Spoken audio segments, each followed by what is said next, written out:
Hello again. This is just kind of like a wrap up, clean up portion of the video of this project, the financial advisor. So I'm gonna just go in and take this whole thing down. So I'm just gonna say Docker compose down, and if we go back here, it should start deleting our services one by one.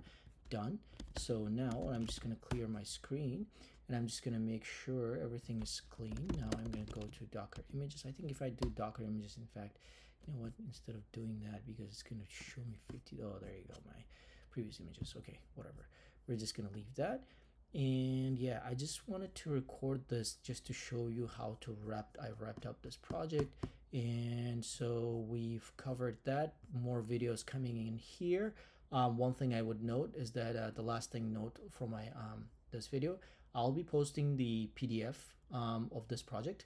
I'm gonna work on it, start working on it, and so the videos are gonna come first when I have the PDF, so you can actually watch here. I'm gonna try to attach the PDF right here so that you can watch the videos, the 6-part video, and also at the same time read the PDF when you're eating lunch or doing something else.